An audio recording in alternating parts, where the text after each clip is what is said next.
Good morning, noon or night everyone, depending on when you're watching this. Welcome back to Infinity Tower. Now, in the last episode we made our infinite lava generation, which is right behind me. I realised as well, after making it, this actually has quite a bit of a backlog of cobble, and even this pipe's getting stuffed. So you could easily use one of these, and I could export it to a lot more crucibles. You can make this on a very, very large scale. So, just want to clarify that. Now, this episode we are going to work on gunpowder, infinite gunpowder. Now, in the Yorkshire Complete, there is a mod called ICBM, which is basically weaponry, explosives, all of which requires a base of TNT.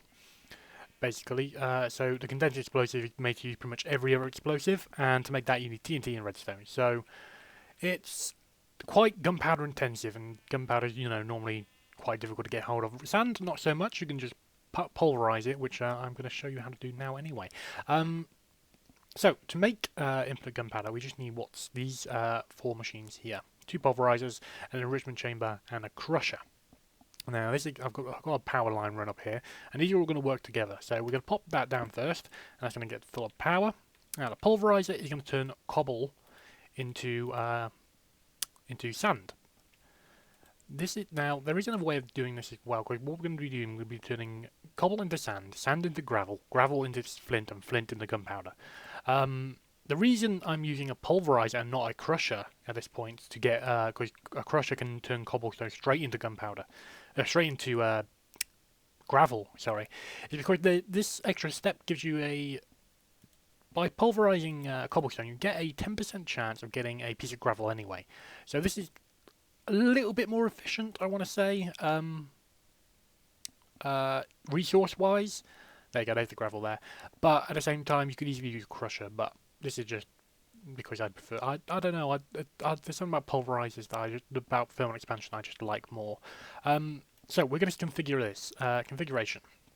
We're going to have that set to blue, then can turn off. We're going to have the gravel pumped out the top and the sand pumped out to the right. Now, next up is the enrichment chamber. I'll pop that down there. And this is going to turn the gravel into sand. Now, to configure a mechanism machine, it's a little bit complex, but at the same time, logical. So, first off, you want to clear all these out. And you want to set this side, just ignore, don't worry about this. This side is the side you need to actually configure. Now if you look, the input here is a red, this is a green, and this is a blue. So by going in here and we change input to red, this receives the sand. And then if we go into here again, and we change this input to dark blue, which is the output, it basically means this is the left side, this is the right side. We've set this side to receive items, this side to extract items. And we also need to turn on auto eject there. Auto eject basically automatically puts it into an adjacent inventory if it can accept it. So we've got the sand being pumped through into the enrichment chamber to create gravel. This is creating gravel as well. Now the gravel next needs to go into another pulverizer, which is there like so, and it automatically gets popped in there. And the gravel gets pulverized, and that becomes flint. Now, as for this gravel here, we are just going to pop some iron ducts along the top, like so.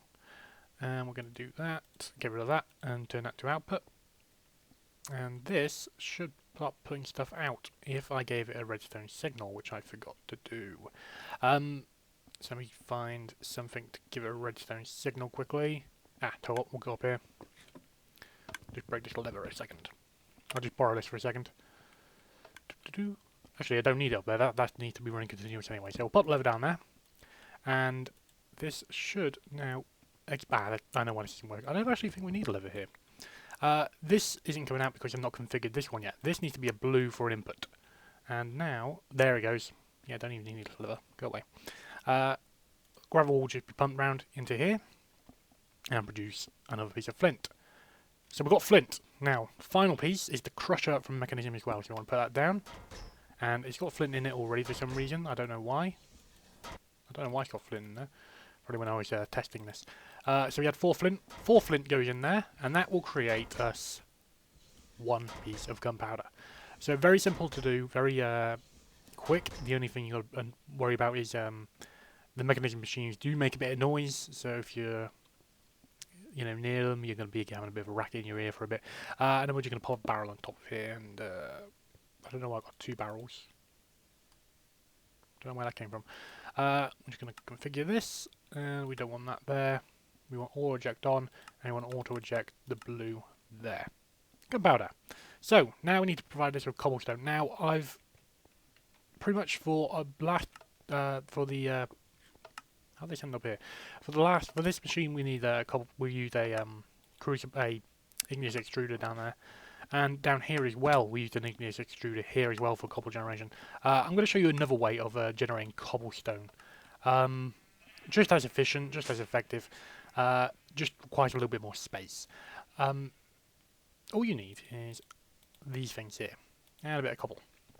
So if you're familiar with the basic concept of a cobble gen in vanilla Minecraft, it's basically you pop a piece of lava down here, you pop a piece of water down here, the water flows down a hole, this one here, so this one be here, this be a hole, and a cobble is generated here when the lava flows. So, and then you just mine this bit and it keeps replacing itself. Now this basically automates that process. So first off you want to put a bit of cobble down there, a bit of lava there, and a bit of water there. Now this thing here is called a transfer node. Now it's a little bit, I don't want to say it's cheaper than the igneous extruder over there, but at the same time it's not too bad. It's made primarily of redstone, chest, some stone, and some of these pipes. One of these pipes, any one of them. I believe this is actually changed with this recipe with redstone in it for the basic one, but you can use lapis on it if you want for a blue one or whatever. So you just pop this down on top of the cobblestone there, and right click it.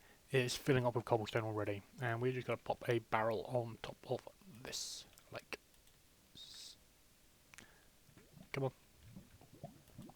that, and that'll fill up with cobblestone really quickly. So now we can pump this round into here, and this will produce us gunpowder. So there we go, that is automated gunpowder. Very simple, very easy to do. Now if you wanted as well, you could filter out the sand from the pulverizer initially, send some of it elsewhere, have it smelt, and use it for actually automatic production of gunpowder. You could use one of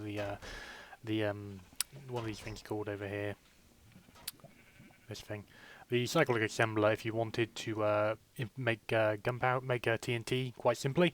Actually, it's quite quickly. I've also maxed these out on energy and speed upgrades, just make it a little bit quicker.